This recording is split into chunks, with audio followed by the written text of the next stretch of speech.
Olá, hoje vamos conversar sobre um momento, assim, de clímax total no livro de Esther, o capítulo 7. Exato. É um capítulo cheio de tensão, né? Muito. A gente está naquele segundo banquete que a Esther preparou. Só ela, o rei Xerxes e o Amã. O rei é já um pouco alegre por causa do vinho, né? Uhum. E ele vira para Esther e repete aquela oferta generosa. Rainha Esther, o que você quer? Pede. Até metade do reino. Se você quiser, eu te dou. Fica aquela expectativa no ar, né? Sim. Pela segunda vez ele faz essa oferta, né? Deixa a gente pensando, o que será que ela vai pedir? E a resposta dela, olha, surpreende. Ela não pede riqueza, não pede nada material. Ela pede pela própria vida. E pela vida do povo dela. É muito forte. Muito. Ela fala, porque eu e o meu povo fomos vendidos para destruição, para massacre, para aniquilação. Imagina a bomba caindo ali naquela sala. Uma revelação chocante pro rei, que talvez nem soubesse, né, que a rainha era judia. Exato. E ela ainda, ela reforça o quão grave é a situação. Diz que se fosse só para serem escravos, ela ficaria quieta para não, tipo, incomodar o rei. Nossa, que argumento poderoso! Coloca tudo em perspectiva, né? Mostra que a ameaça é muito maior. Uma jogada de mestre, mas, nossa, de um risco enorme. Sem dúvida. É uma coragem absurda, mas também uma estratégia muito bem pensada. Ao contrastar a escravidão com o extermínio, ela mostra o tamanho do horror. Ela não está só pedindo ajuda, ela está expondo um complô terrível, que mira a própria rainha.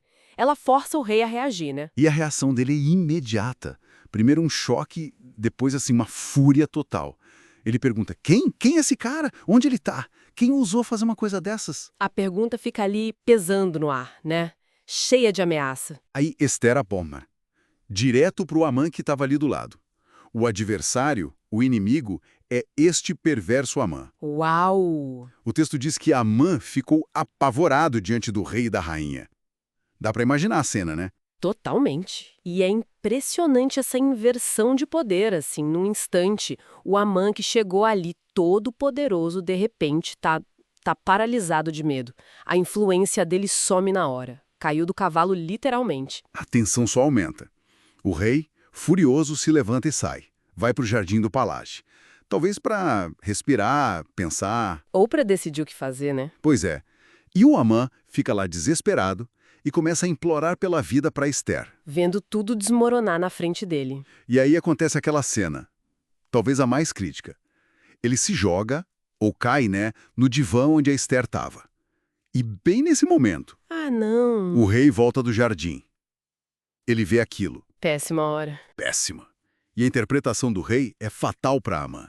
Ele grita, como assim? Ele quer abusar da rainha na minha frente?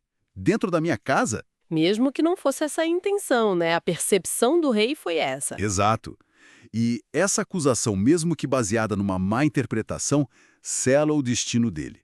Assim que o rei fala isso, os servos já cobrem o rosto do Amã. E cobrir o rosto, isso na cultura da época era um sinal claro, né? Isso. Significava condenação, morte iminente. Mostra a rapidez com que a justiça ou a vontade do rei acontecia ali. Muitas vezes baseado na emoção do momento, na percepção. Sim, a percepção do rei virou a sentença do Amã. Exatamente. E para piorar a situação do Amã, um dos eunucos, Harboná, chega com uma informação, digamos, conveniente. Ah, sim, a cereja do bolo, né? Pois é, ele diz, olha, majestade, tem uma forca pronta lá na casa do Amã. Uma forca enorme, com mais de 20 metros. Foi ele que mandou fazer para enforcar o Mordecai. Aquele que tinha salvado a vida do rei. Exatamente. Aquele que falou bem do rei. Que ironia, né? É a chamada justiça poética, né? Um tema muito forte nessas histórias. O instrumento que ele criou para destruir o outro, Acaba sendo usado nele mesmo. a armadilha se fecha. E a informação do Arbona meio que dá a solução perfeita para o rei, que já estava furioso. E a ordem vem na hora, curta e grossa. Enforquem-no nela. Direto ao ponto. E assim foi feito. Amã é executado na própria forca que preparou. E o texto diz que só aí a fúria do rei passou. Impressionante. Então, resumindo, uma reviravolta espetacular. Em poucas horas, o plano do Amã é exposto, ele cai em desgraça, é executado. Tudo por causa da coragem e da estratégia da Esther. Ela salva a si mesma e abre o caminho para salvar o povo dela. Uma mudança de cenário radical. Totalmente. Exata. E essa rapidez toda, a forma como a decisão foi tomada, levanta uma questão interessante para a gente pensar, né? A Esther foi corajosa, usou a posição dela de forma brilhante.